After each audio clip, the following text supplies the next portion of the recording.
Welcome to Speak to the Nations program. This is a platform where we gather key and strategic leaders from the church and the marketplace to really have an open discussions about issues that are affecting our world today, our nation's government, our communities, churches, and also our families. And look, even the individuals' lives are being affected. And so we come together with all these great people to share our hearts, share our thoughts, because we just want to shine the light in dark places, and hopefully we can be a positive voice and creating positive changes in our community for the betterment of all humanity. So welcome to this program again. It is a joy to have with me Mark Robinson. Mark is a Christian conservative. He's also a member of parliament at the Queensland government. And Mark is with the LNP party, which is the Liberal National Party of Australia. And so Mark, it's so good to have you in this program, Speak to the Nations. And we've been trying to have you come and have this moment, but finally it's here. So just want to welcome you. Thank you, David. Yeah. It's great to be here with you. Yeah. So Mark, I understand that before you became a politician, you were pastoring in a church for some years, and I just wanted to sort of go back into your pastoral life. And I know also that you're happily married with kids, so maybe we can start with that. Just give our audience just a little bit about yourself and your life as a pastor. It's a privilege and a pleasure to be on your program today. Yes, I've been a pastor now for over 30 years, a Pentecostal pastor with the Assemblies of God churches, now the Australian Christian churches. Wow. And that has given me the opportunity to see the world, travel the world and minister to people and help people, whether that's been with church programs or in aid and development work, university campus ministry, youth work when I was younger. So I've been very fortunate to come to faith in my late teen years as a young adult, having grown up in a non-religious home.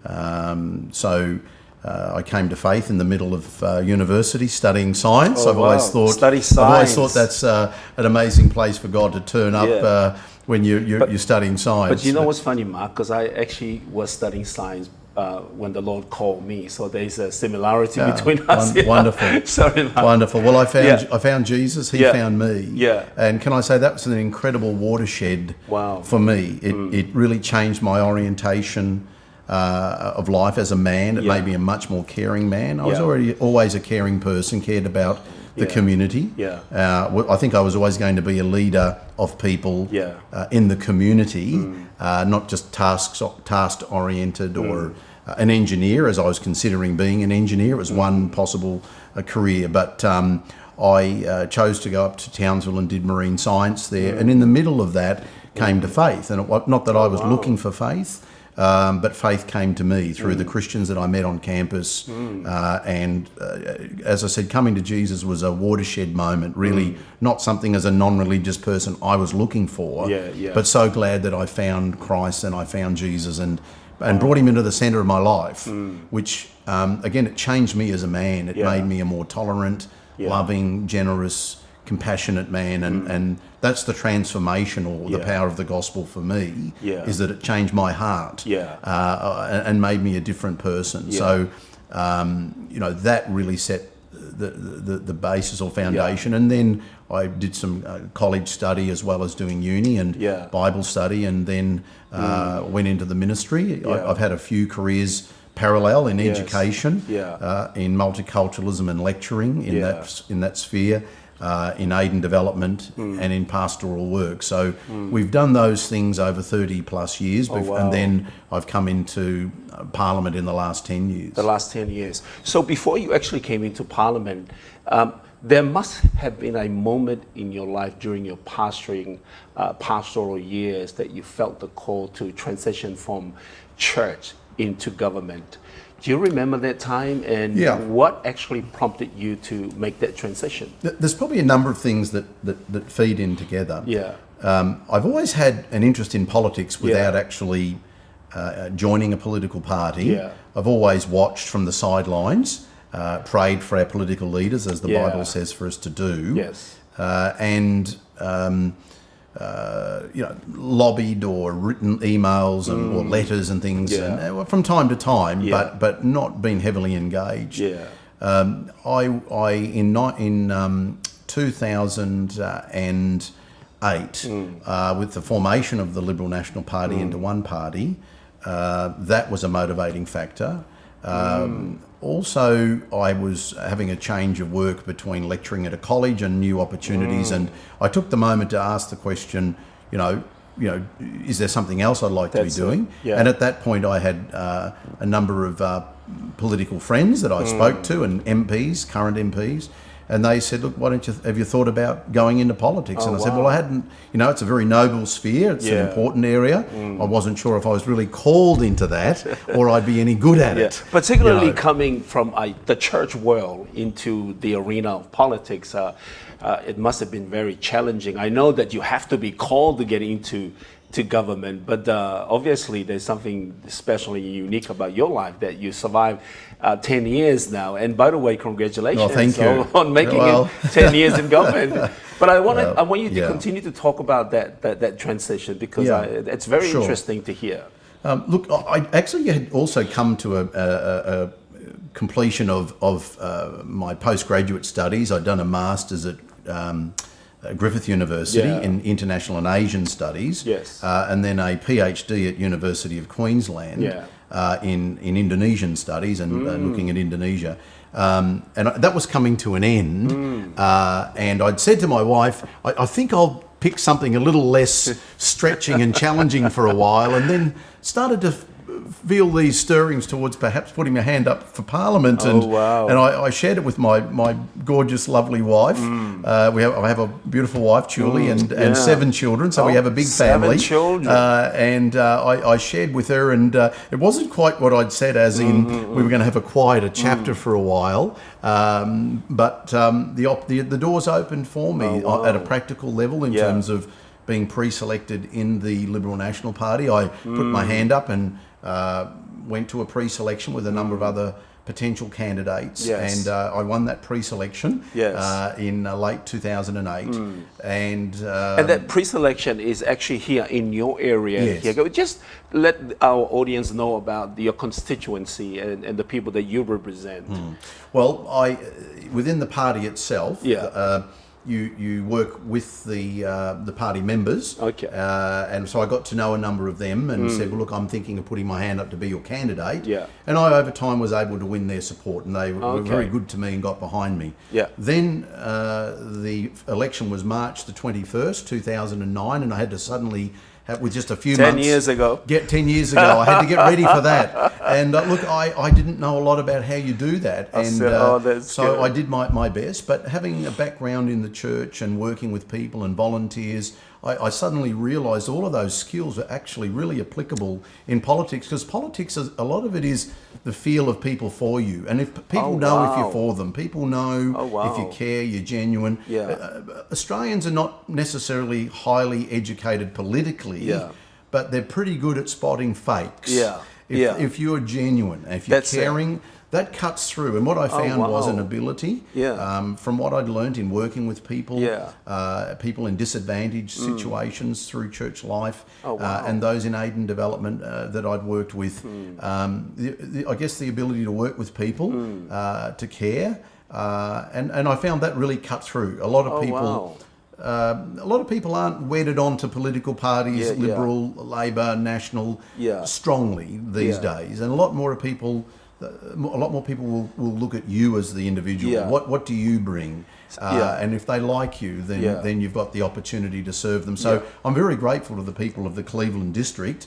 Now the electorate's called Udjuru, because they gave me a start. They put some faith in me to be their member of parliament, and I won that election in March the 21st, 2009. My first, and I've had 3 re-elections. This is my 4th term now, and So, I'm very grateful that the people have given me Yeah. that opportunity. At the same time, there's a sense of destiny in that. Yeah. Oh, that's good.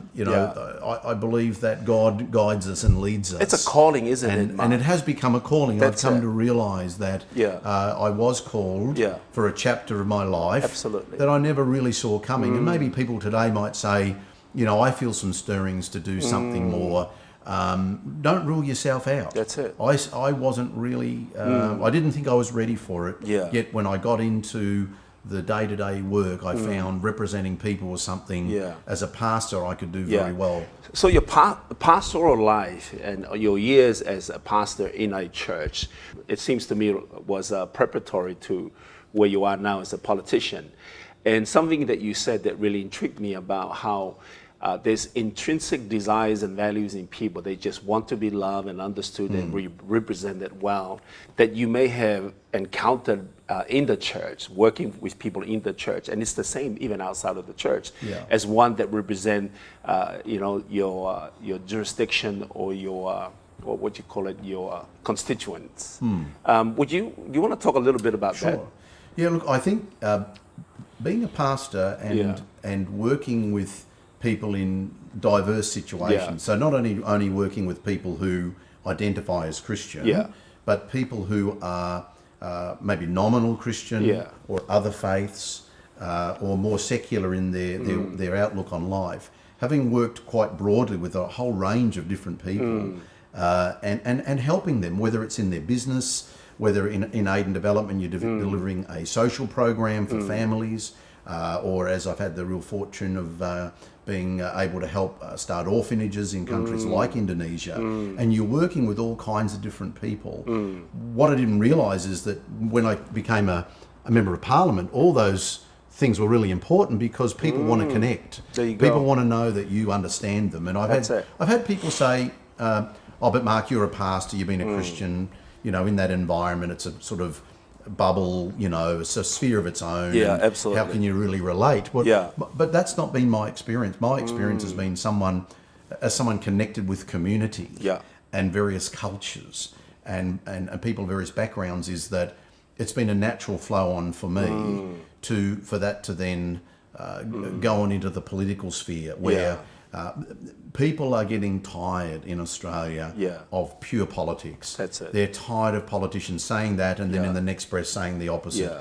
And they're getting tired of it. Media are increasingly challenging politicians to be honest, more to be real open, and authentic. to be real, and to not just look to give a polished, plastic presentation of information, but to give something of their life to the community. And people are looking for a different type of politician today. They're looking for people who are connected in the community, who are real. And I have found that as I've tried to, as the Bible says, be all things to all men, and live at peace with all men, and serve everybody, and even your opponents. Jesus said to love your enemies. How do you do that? In politics, there's lots of people that are potential opponents and enemies, and I've really tried to work hard to not have enemies and make enemies, even though I might say some things strongly, and people might be upset. That might be a very powerful political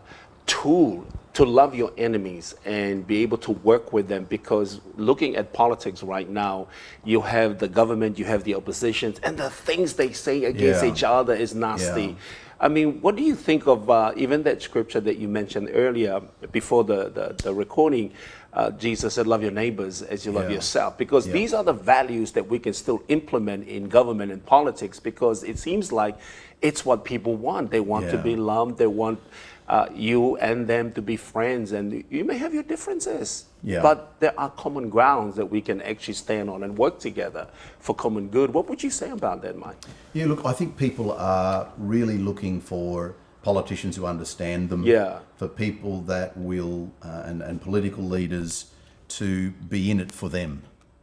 And they want to know that you understand them, and they want to know that you're going to do something about their circumstances. Now, I try to do everything I can, no matter what the background of the person, whether they just voted for me or not. And I've had people that have been dressed in red, handing out against me, and say, look, when this is all finished, if you're still the member, I've got a problem and an issue. Can you help me as my member? And I've said, of course I can. We don't see colour. You come and see us and we'll help. And so colourblind. We've tried to, colourblind if you like. We try to help everybody. That doesn't mean everybody wants my help. Sometimes people maybe don't think, don't want me to support, help, whatever. That's fine. But if we're called on, we will help. Whatever it is, we always try. And sometimes that has meant, I've worked across the board with all kinds of different people. I try to love my enemies, and by that I mean people who perhaps are political opponents. Absolutely. And look, mostly I find I can live reasonably peaceably, and I'm being very open about this because you do get a little tired of being attacked constantly, and sometimes you'll have one or two people of a different political party that do attack you, and that is part of the negative of being a member of parliament. You have to have a thick skin. If you let that get to your inner being of who you are, and it pulls you down. Politics is a tough place. It's a football arena where rugby union, you've got the All Blacks and the Aussies going at each other, right? You know, the forward pack are clashing. And you're in that a football combatant type environment. And you really need to have the inner resolve and stamina, to be able to withstand the pressure that comes with being in government and politics. You've got to have a steel in your spine. That's it. That's it. And Mark, 10 years now as a politician, you have seen a lot. You have encountered a lot. I just want you to talk about the present political climate in Australia. What does it look like? And are there things that are concerning you right now regarding the present political climate in Australia? Yeah, look, there's a number of things to that. Firstly, from the inside view of a member of parliament that rubs shoulders with lots of other members of parliament who's met and got to know a little bit, at least 4 prime ministers, you see an inside view of ministers, prime ministers, governors, other world leaders that I've had the opportunity to meet. And from the inside view, I have room for optimism. There's some really good men and women who are in it for the right reason. That's good. And they're giving their very best. And these are high, quality people, many of them. However, sad to say, on the inside of that, there's the inside view. There are those that have come with very clear ideological bent, and they are there to twist and change the system to be what they want. And they're there on an ideological mission. They're there on a jihad. Oh, wow. So, and I'm not referring to Muslim people. What I'm saying is they're there on a mission to bring change that I don't believe is for the better of our society. I mean, we change. Culture changes over time. That's normal. It's dynamic. It never stays the same. But you want to be changing for the better, and you want to keep the things that have made your nation strong. We want to keep things that make Australia strong, like the family, like relationships. That is the core, the centre of the strength of our societies, the Judeo-Christian centre to our multiculturalism. I love multiculturalism. I'm a lecturer in multiculturalism. I've travelled the world, worked with all kinds of people in different cultures. And I see an incredible strength in that diversity. The beauty of culture is the strengths of cultures that you can have that become part of your culture and way of life. And I've learnt that. And taking the good from all the different cultures that are here in Australia. We were talking about unity in diversity, and that can be created here. And you make mention to me earlier that if we just put some concerted, deliberate work towards unity in diversity, it can be accomplished here in Australia. I actually want to take you back to that concept of being a jihad or jihadist, because I know that there are those in our country right now, even around the world, that have that bent ideology, that they're not there for the common good, but they have an agenda that they want to use our political system, even our legal system, to achieve that agenda. Can you talk a little bit more about that? I would say the greatest threat to our way of life in Australia is a form of cultural Marxism. And it's not your economic communism or economic Marxism, though there is that element in there. But it's something that challenges the Judeo-Christian fabric of our society. Yes. Okay, so we're a nation based on that Westminster system that's based on a Judeo-Christian framework. Yeah. But it allows for there to be cultural differences. It allows for cultural diversity. Yeah. But that framework based on the family, That's it. on marriage between a man and a woman, yeah. on children being raised with a mother and a father, ideally. Yeah. It is so important to the continuity of our society. That's and it. there are forces that are people Working have come with against agendas, that. and the That's it. forces working against that and pulling that apart. Yeah. And things like gender fluidity, that you can decide whether you're male or female. Now, I wish every individual well, and I have people come to my office, for example, who are transgender and they want help, and I do everything I can to help them. Yeah. But the point is, you are born what you are. You are male or female, and this is an area that now is being bombarded on our schools, and our state school system is buckling under, for example, what I call the unsafe schools. That's it. Which was a social engineering, a social experimentation that is very dangerous. They're calling it safe school program, but to you, are you labeling it as unsafe school? Yeah, it's not safe at all. They label it that. It was meant to be a broad-based anti-bullying program, and that's why politicians like me support a broad-based anti-bullying program in our schools, because we shouldn't have people bullying anyone, whether it's because of their intelligence or otherwise, whether they're high IQ or they struggle as a student, whether they are athletic or they feel they're a little overweight, whatever their difference is, it might be a cultural diversity. Nobody should be bullied in our society because of that. Yeah, but later on, the real agenda behind that anti-bullying program. That's right. Yeah, so now you're having a different view and opinion about it. Yeah, now I'm seeing that it wasn't. It was really a Trojan horse that was to bring in a gender fluidity agenda under the guise of bullying, and it didn't end up being a broad-based bullying thing at all. So that whole area of what was once called and still is really called gender dysphoria is something where we're seeing presentation in hospitals like in Victoria, especially, where it's really got out of hand because of the Victorian state Labor government is a very left, socially left, cultural Marxist government. They have driven that agenda. So you're seeing a spike in young children now, not just teenagers, but children being taken to hospital very confused about their lives. So I think this is really not a good thing. This is not a change for the good. No. And I think we need to be very careful about what's allowed in our schools that is being taught as normal now. And I think we'd be very careful about that. And Mark, I wanted to ask you another question about, the day that Australia accepted the same-sex marriage, when it was legislated by government and it was written into law.